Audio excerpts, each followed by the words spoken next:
Hari keempat pasca gempa mengguncang Nusa Tenggara Timur, warga desa Tonggo Rambang memperbaiki rumah mereka yang rusak.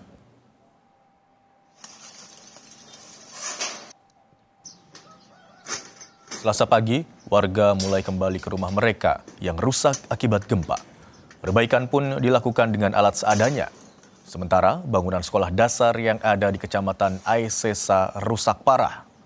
Warga hingga kini masih bertahan di tenda pengungsian dan membutuhkan sejumlah bantuan, baik makanan dan obat-obatan.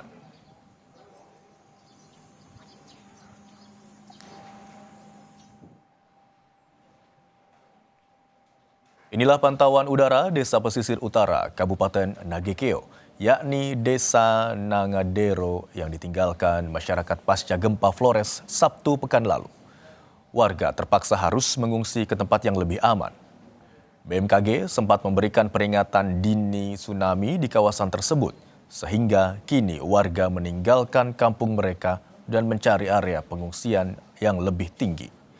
Desa Nangadero, Kecamatan Aisesa berjarak hanya 30 km dari pusat gempa yang berada di timur laut Kabupaten Nagekeo.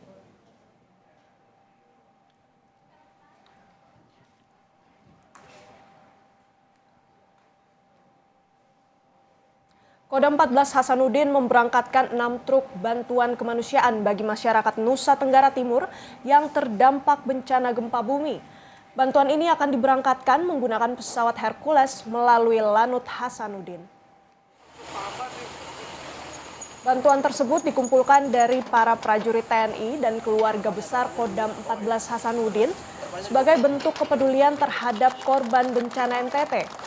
Lebih dari 2.000 paket bantuan diberangkatkan menggunakan pesawat Hercules milik TNI AU dari Lanut Hasanuddin Makassar, Sulawesi Selatan.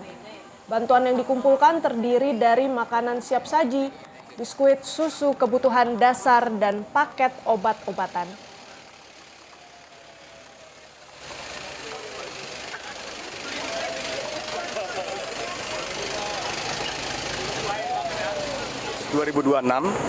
Kodam 14 Hasanuddin memberangkatkan 6 truk bantuan kemanusiaan untuk masyarakat kita di wilayah NTT yang terkena bencana gempa 7,7 skala Richter.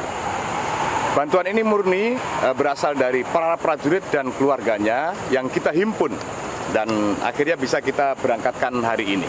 Rencananya kita akan berangkatkan menggunakan Hercules TNI AU, yaitu dari Lanut Hasanuddin. Dan ini sudah kita koordinasikan dengan Pangkodam 2 dan pemerintah Provinsi Sulawesi Selatan.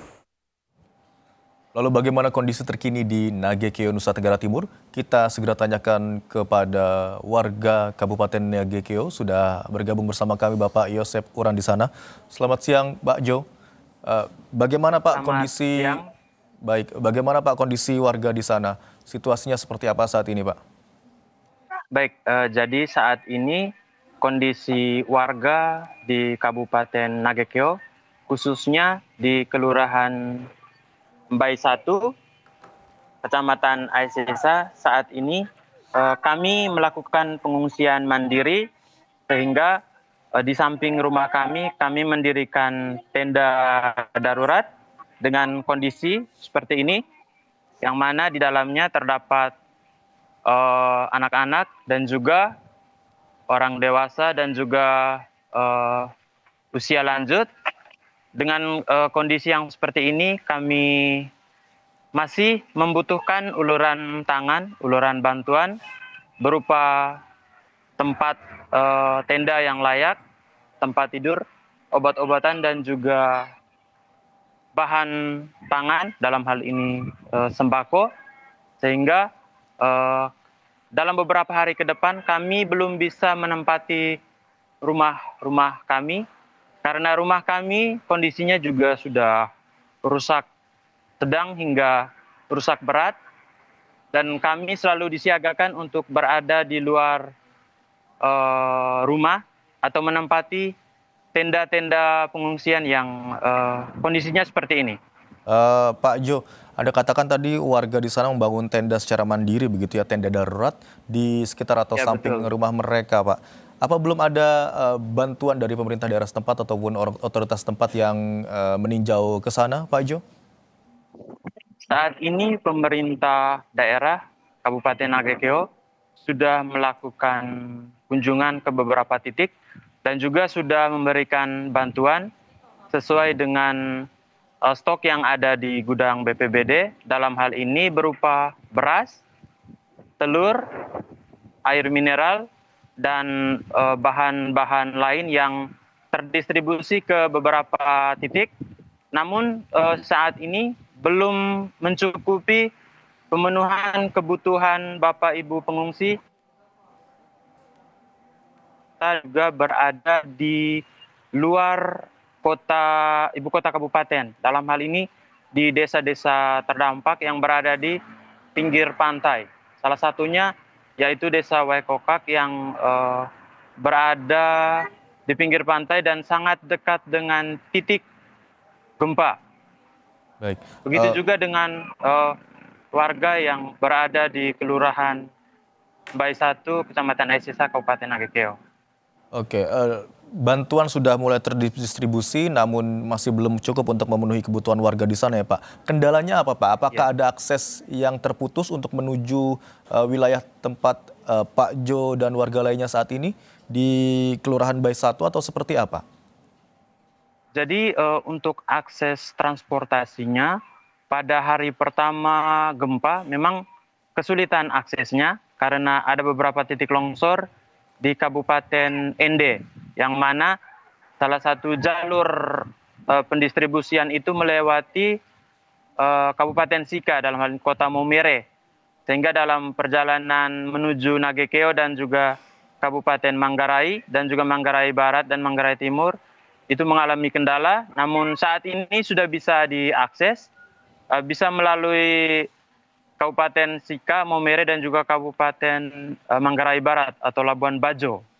Bisa melewati udara dan juga laut.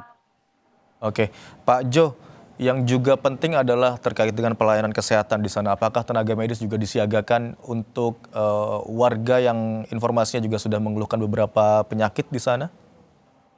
Baik, untuk saat ini tenaga medis sangat terbatas karena kondisi rumah sakit umum daerah di Airamo, Kabupaten Nagekeo itu juga mengalami kerusakan berat. Sehingga tenaga kesehatan disiagakan di luar dari gedung-gedung tersebut. Sementara tenaga kesehatan yang harusnya didistribusikan atau disiagakan kepada di camp-camp tempat pengungsian itu belum merata. Untuk obat-obatan sendiri sampai saat ini belum terdistribusi juga secara merata karena di setiap tenda juga ada bayi, balita, batita dan juga orang lanjut usia yang tentu saja ketika berada di tempat pengungsian sementara kebutuhan mereka belum tentu tercukupi. Sehingga salah satu hal yang menjadi atau hal yang harus disiapkan oleh Bapak Ibu pengungsi adalah obat nyamuk. Obat nyamuk itu karena pada malam hari itu kebutuhan, maksud saya nyamuk itu jumlahnya menjadi sangat banyak sehingga Bapak Ibu agak kesulitan juga. Tidak hanya obat nyamuk tetapi juga obat-obatan yang sesuai dengan kebutuhan usia anak-anak dan juga lanjut usia, serta vitamin. Karena setiap malam juga kami tidur beralaskan terpal dengan lantai sudah 3 malam lebih. Ini juga sangat berpengaruh sekali terhadap kondisi kesehatan kami semua. Rata-rata dari Bapak Ibu pengungsi di setiap tenda pengungsian itu masih beralaskan terpal seadanya. Baik, selain bahan makanan, ternyata juga obat-obatan dan juga alas tidur sangat dibutuhkan bagi warga yang mengungsi di sana ya Pak ya. Yang juga dibutuhkan Pak, bagaimana dengan kebutuhan air bersih serta jaringan listrik di sana? Apakah menyala dengan normal atau seperti apa kondisinya hingga saat ini Pak Jo? Baik, untuk jaringan listrik pada hari pertama memang mengalami kondisi. Pada hari kedua itu hanya di beberapa titik yang menyala. Lalu pada hari ketiga itu hampir semuanya di sekitar Kota Ambai itu sudah menyala normal. Sementara untuk kondisi jaringan internet pada hari pertama dan kedua mengalami gangguan sehingga susah untuk berkomunikasi dengan keluarga atau mereka yang berada di tempat jauh bermaksud untuk menghubungi keluarga mereka. Itu juga mengalami kendala. Namun sampai saat ini masih bisa diakses. Hanya di beberapa titik pengungsian, terutama di desa-desa yang pelosok, masih sangat membutuhkan bantuan jaringan internet.